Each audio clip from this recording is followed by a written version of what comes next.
No problem. Good morning, and please begin when you're ready. Great. Good morning, Chairman Cotter, members of the committee. As the chairman noted, my name is Karen Okeefe. I am a Michigan native, an attorney, and the director of state policies at the Marijuana Policy Project. I also was the lead drafter of the Michigan Medical Marijuana Act, which was approved by 63% of voters in the state, including a majority in every single one of the counties, all 83 counties, which is pretty impressive. I'm here to encourage you to enact HB 4271 or a substitute, something similar to it that you work on, to provide patients with access to medical marijuana.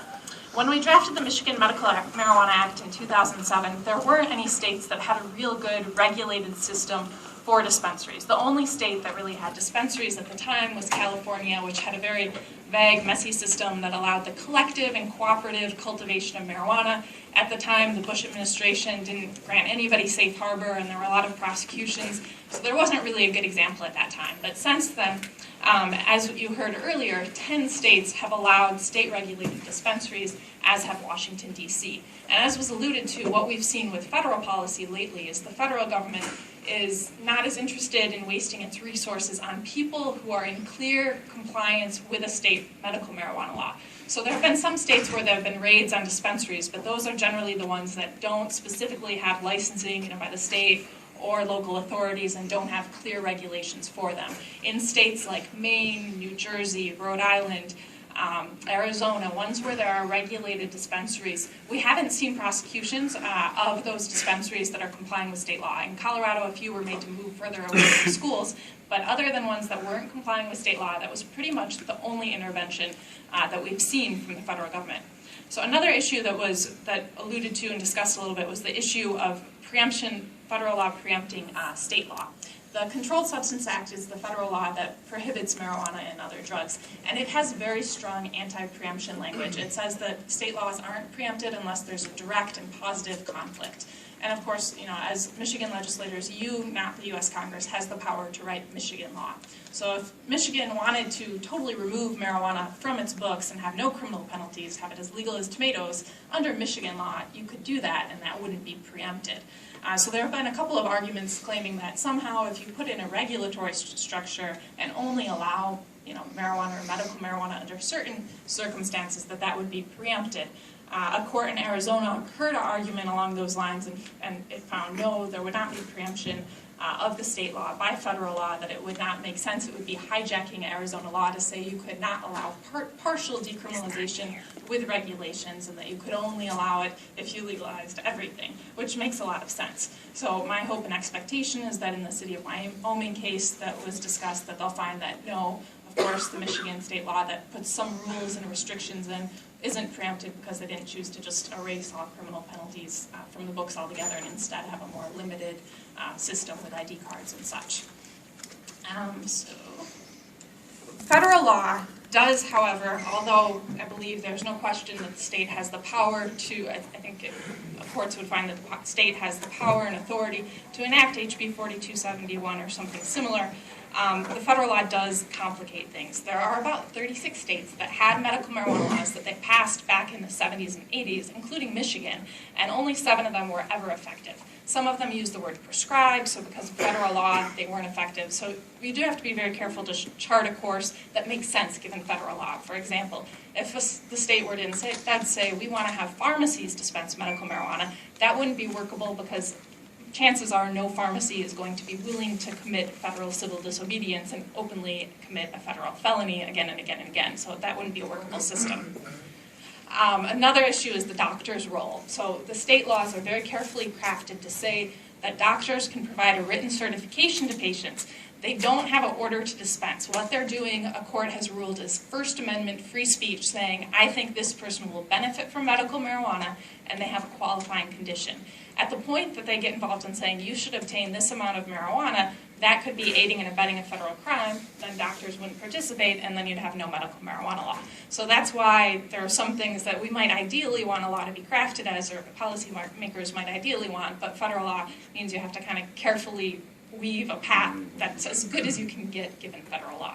Another issue that was raised was the issue of testing, and I think testing is fantastic. It's very important for patient safety, but again, federal law can complicate things. So if, for example, a community in the Upper Peninsula were to allow medical marijuana dispensaries, the question is that testing equipment is extremely expensive, you need highly trained personnel, could they also support a testing facility? If they can't, chances are UPS, FedEx, and the Postal Service won't be shipping marijuana because it's federally illegal.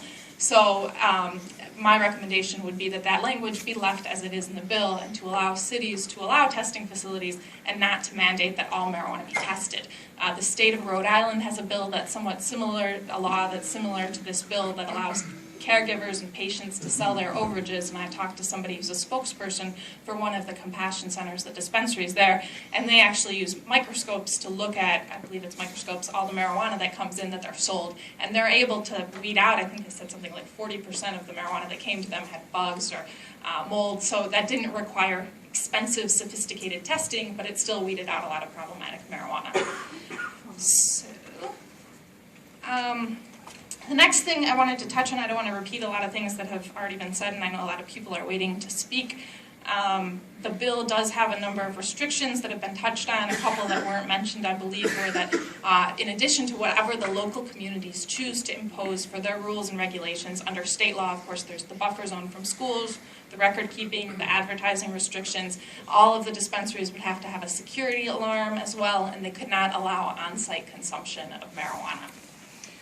Now I wanted to touch briefly on the driving under the influence issue that was raised earlier in case you look into that later on. I think it's great that Michigan has trained drug recognition experts now.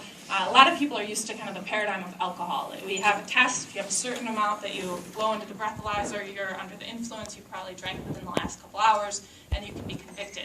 The vast majority of everything else, basically, other than alcohol, there's not a limit like that under Michigan law. There's per se a limit for illegal drugs, but for things like Vicodin, Oxycontin, it's totality of the circumstances. So by having trained drug recognition experts and investing in that, people, officers on the street can find people who are impaired by any number of things, not just marijuana.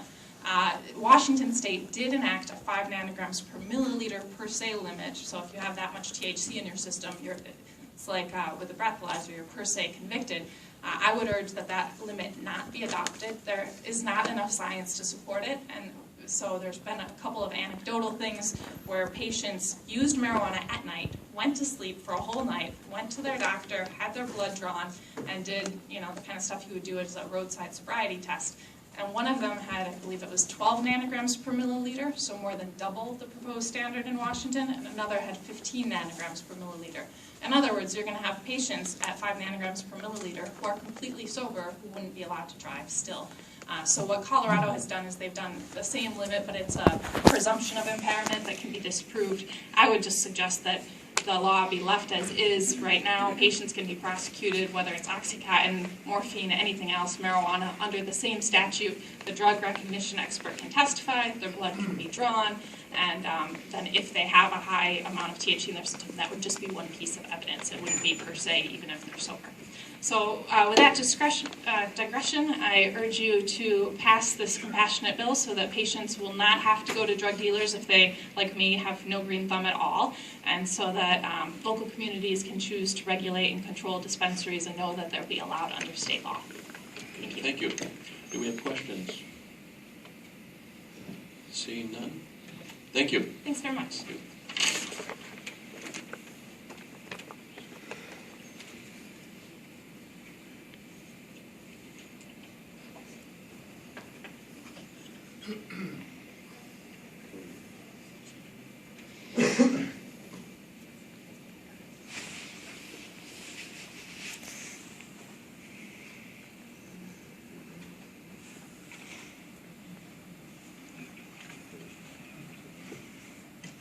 Is there a Steve Green? Yes. Steve Green. Good morning. Good morning, how are you today? Good. We appreciate you being here. Thank you for having me. My name is Steve Green. I'm the Sir, founder could of a you company please called... just hit the red button there, by the way. Thank you. Sorry. My name is Steve Green. I'm the founder of a company called MedHead. Not only the founder, but I'm also a patient. I work diligently to become an expert in non-smokable forms of medical marijuana, which include food preparations, tinctures, capsules, and topical ointments. In these products I make, the material which is used for the preparation is tested for potency, impurities, and toxins. The potency results are then converted into specific dosages in which the preparation gets clearly labeled on every package, in which is sealed in a tamper-evident manner. There are three very important reasons I see that patients need safe access centers apart from certified caregivers alone. Health of the patients. There are many patients that do not smoke marijuana. Edible and topical uses of marijuana are considered healthier and provide greater therapeutic benefits. B, may be unhealthy to patients with certain conditions such as lung cancer, COPD, or other diseases that would inhibit smoking of anything. Specialized preparation. I have spent the better part of 3 years, aside from sleeping and caring for my children, to educate myself in researching and developing non-smokable methods of taking medical marijuana. Creating a non-smokable medicine demands a precise skill and expertise that differs greatly from the requirements in cultivating marijuana. Making an edible is an involved process that takes a lot of time. I do not have time to both cultivate and prepare non-smokable medications. 99% of all caregivers do not know how to prepare specialty non-smokable methods of marijuana. The number of patients who need to use marijuana in a non-smokable ways is disproportionate to the number of caregivers who can provide it. Since there are far too many caregivers who can provide these specialized forms of marijuana, patients need to have a secondary access point besides their own caregiver. Further specialization is found in cultivating of high CBD, low THC material, which we call CBD rich. Because CBD, cannabidiol, is a cannabinoid that does not cause a psychoactive change, i.e. a high, a marijuana plant that is CBD rich is not typically a recreational plant. It is a very specialized plant, and it is very rare for a caregiver to have a CBD rich plant material. Because of its rarity and benefits that differ extremely from ordinary marijuana, the standard marijuana, it is necessary for patients to have a secondary access to marijuana besides their own caregiver. Testing and quality control. When a caregiver is the only source of a medication for a patient, there is no motivation to get the medicine tested. From the time it takes to grow a plant, harvest it, dry it, cure it, and prepare it into a non-smokable application, i.e. reformat the marijuana, it can take up to 6 months. When a patient signs up with a caregiver, he or she has an expectation to wait several months for their specialized preparation to be completed. With this much time invested, the patient is unlikely to start this process over again, even if the preparation is not exactly right or did not come out the way intended. With that kind of job security, the caregiver is more likely to cut corners or provide inferior preparations that may in fact not be helpful to the patient, which a distribution center in which there would be a competitive market would encourage a better and safer product for the patients, which is ultimately our goal. I am a medical marijuana patient. I suffer from epilepsy. I use a form of non-smokable marijuana. It's a capsule. I use it in 2 forms. I take 600 milligrams of CBD, cannabidiol, in the AM. I take 600 milligrams of THC, Delta 11, as was referenced earlier with the driving, and the 11 is when it's processed through your liver. That's what changes it over. Again, both of the forms I take are non-smokable. Both forms are taken in a capsule The same type of capsule you'd get at a health food store and put any other fish oil or herbal product into. Okay, thank you. So are there, in your opinion, any benefits to smokable marijuana that cannot be realized from non-smokable marijuana? Absolutely. There are some patients that need an immediate effect, and in some situations, smoking marijuana is the only way to achieve immediate effect. And in those situations, I wouldn't want to see anyone limited. I've just had my best success with the non-smokable product. Okay, appreciate you clearing that up. So you're not saying that it should be all non-smokable? Absolutely not.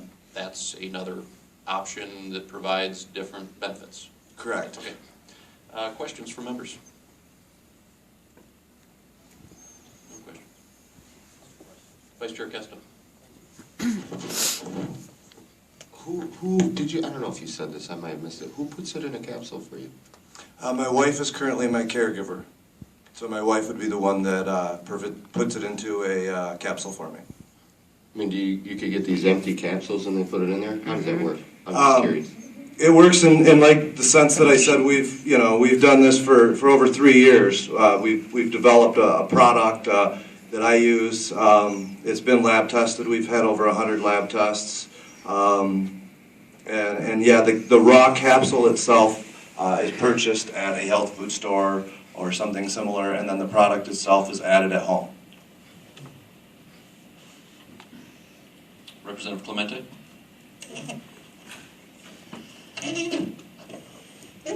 As part of your regime that you take with the non-smokable medical marijuana, are you taking other prescription drugs as well? I am pleased to tell you that in 2009 I took 30 prescriptions a day, and I'm also pleased to tell you that today I take no pharmaceutical medications at all. Yeah! Woohoo! Again, I would like to just to give you perspective, give you a couple of prescriptions I was on. Morphine, fentanyl, Xanax, Valium, Adderall, Topamax, Keppra, etc. So it's really something I never thought I would see in my life as a day that I do not have to take pharmaceutical pills. I appreciate that question, and yeah, it's been over a year since I've taken a pharmaceutical pill, and it's been since end of November 2011 since I've had a seizure. In 2009, I suffered over 100 grand mal seizures, and before the act, the state paid, the DHS department paid for my care and my child's care when my wife would go to work. I was incapacitated due to the seizures and the medications. I could not watch for my own children, so when my wife had to go to work, the state paid a friend or companion to come over and watch me and the children. I'm also impressed to tell you that I'm doing fantastic today, and we went to the park, we went to Splash Village in Frankenmuth. The kids all had a great time, and I remember every bit of it. Thank you. I'm going to ask, going forward, and I do appreciate that as well, I'm going to ask that we do not respond either in favor or against any testimony given here. Representative Clemente. I guess the other question I'd ask is that, I'm looking for, congratulations first. I'm very, that's wonderful to hear. But from a scientific perspective, who does the studies that relate to this, or is there any sort of infrastructure of studies that, like double blind, that say, okay, we've done this and then we've done that, and the positive effect? Could you direct me with that? Sure. Due to some of the problems you guys have discussed earlier with the scheduling of marijuana federally, it really puts a restriction on the availability to even do the testing we would all love to see done. So with that in place, it's very hard to have any testing. There are some testing done in single compounds or extracted compounds, chemical synthesis of compounds in the cannabis plant. There are over 60 patents for for medications that will deliver cannabinoids. Cannabinoids are the compounds that are found in the marijuana plant. And so there is no good form of research and development as you would ask for, although we have found with ourselves and with other patients that we have to find and do that diligent work on our own to find what works for each patient. An interesting fact with medical marijuana is that it does not have the desired effect that a lot of doctors or pharmaceutical people are used to, where one drug will give one effect to 99% of the population. Marijuana is an herbal supplement, so it provides something that is a little bit of a different effect for each person. Like I said, there's different effects with the THC and the CBD. One of the things that I experienced as testing over time through myself, since there was no great library of information to dig into that had any relevant information, is I found that the CBD, the cannabidiol, the one that does not provide the psychotropic high, that produced me the most relief in my seizures. My seizures are developed from a swelling and some brain scar tissue. You have a blood-brain barrier. A lot of pharmaceutical medications cannot cross through the blood-brain barrier. Marijuana and cannabidiol are one of the few substances that can cross through the blood-brain barrier. So I'm not a doctor or a lawyer, but I would guess that the cannabidiol is going through the blood-brain barrier, reducing the swelling where the scar tissue is, and preventing me from having seizures. Any further questions? Seeing none, Mr. Green, thank you for being here this morning. Thank you guys for your time. Okay, next we're going to invite Matt Taylor and Brandon McQueen. Gentlemen, welcome. Thank you. You're from Isabella County, an area that I'm proud to represent. Welcome you both here. Your names have been referred to on multiple occasions so far today, and so if you could start by introducing yourselves so that everyone is aware of who you are, and then feel free to proceed. Thank you. My name is Matthew Taylor, and this is Brandon McQueen. We used to operate a farm market in Isabella County known as CA of Mount Pleasant. And I'll just start real quick and hand it over to you. Awesome. I just came here to say a few things really quick. I think that obviously we have to have some kind of model for MJ services in Michigan. I find a difference between your average farm market, what I would call a farm market, and a dispensary. And what I find that difference to be is whether the producer sets the final cost of goods sold. Obviously that falls in adherence with the act where the caregiver sets the final rate of compensation. So I would call a farm market a place that allows the individual producers to set that final cost of goods and then charge a service fee for facilitating the transfers. And a dispensary more of a place where you allow it to buy marijuana as a business, mark it up, and then sell it at a higher rate. Now, there might be some advantages to adopting a standard model for all services in Michigan. And one of those advantages of adopting a farm market model is that it's going to keep around, 80% of the revenue into individual household hands as opposed to middle market distributors. It also makes it a lot less tempting to go out and make these large volume purchases or sales. If you have an entire dispensary to run, I think a lot of what you find in buy-sell models is a group of caregivers get together. They open a shop thinking, hey, we can provide for all these patients ourselves, and in the end they find that they have to rely on other farmers anyways. And one thing this model avoids is having to go out and find large volumes of marijuana to fill up your shop. Another thing that I want to bring up is that, farm markets are there to serve patients and also caregiver producers. A patient upon a new diagnosis of being sick isn't necessarily going to be a master farmer. They're not going to know how to farm overnight, nor should they be expected to.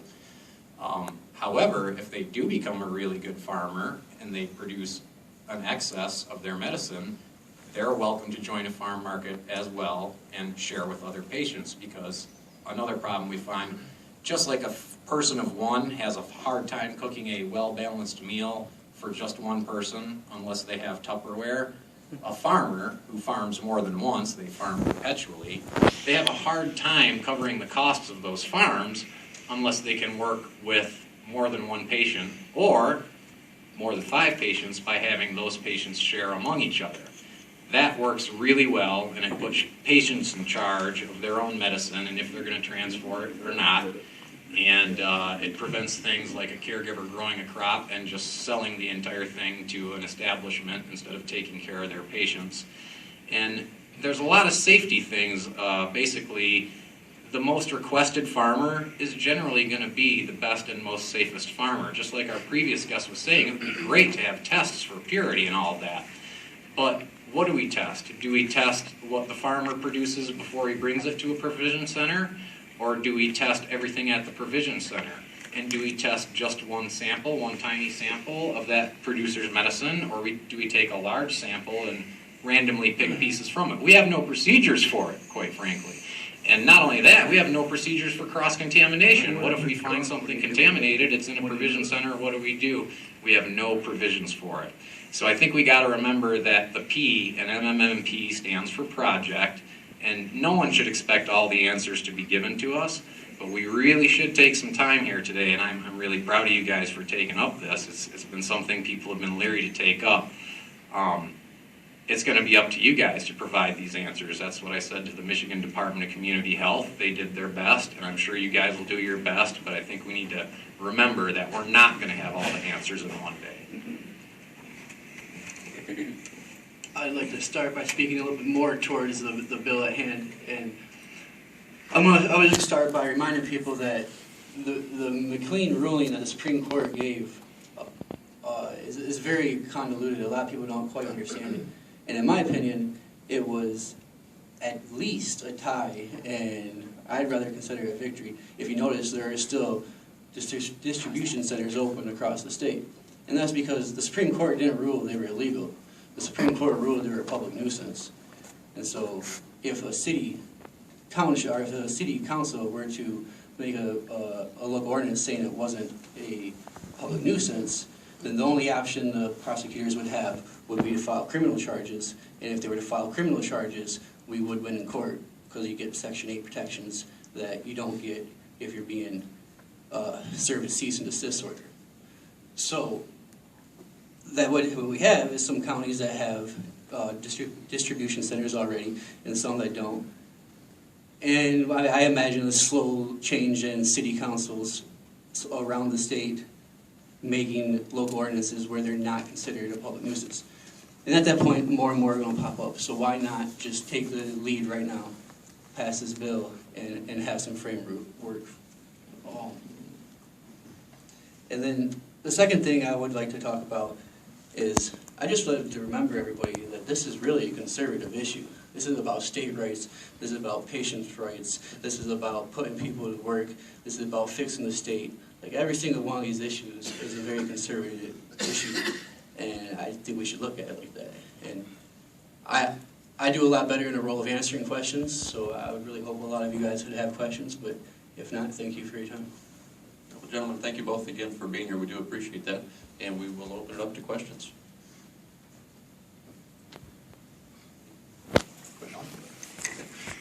Anything else that you'd like to offer in the way of suggestion? And again, I know that you joined us after we announced, and we're not taking up a particular bill today, but today is all about exactly in light of the Supreme Court decision. Sure.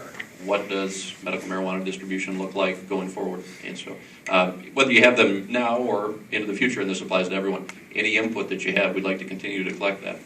I do have a quick one, and it is that, safe access does need to be kind of uniform throughout Michigan. It's very difficult to be a farmer in Isabella County right now. It's difficult to be a patient in Isabella County, and that is because there is no safe access as in a secure point where the entire medicinal community feels free to come together and do these patient-to-patient transactions. So I just wanted to say that, yeah, if safe access can be attained with a standard model, why not try and attain it that way? If safe access can be attained in accordance with the Act, we should try to do it that way. And if safe access can be accomplished with patient-to-patient farm markets that leave most of the money and jobs in the community, let's do it. Thank you. All right. Thank you both.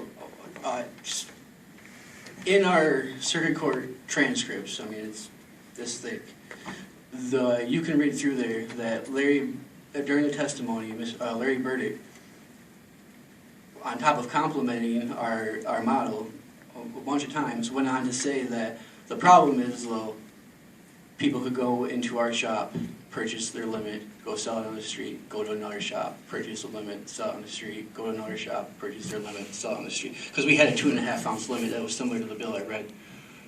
And then he conceded the fact that all there had to be was a state model that shared this information throughout some sort of registry system. And then you couldn't do that. You'd show up in the next dispensary and it would be in the computer. They sure or you are. just went to a dispensary 2 hours ago. What are you here for? So there is definitely a way to do this throughout the state. And for Thank you. clarification, Larry Burdick was the Isabella County prosecutor at the appreciate time that. of your circuit court case. McQueen Yes, sir. Thank you. Right. Thank you again. Thank you. broke the system and now broke it even more. Absolutely. I'd like to bring that forward. Thank you. It also had coffee coupons in it. Okay, next I would like to invite Kathleen Graham. Please come forward.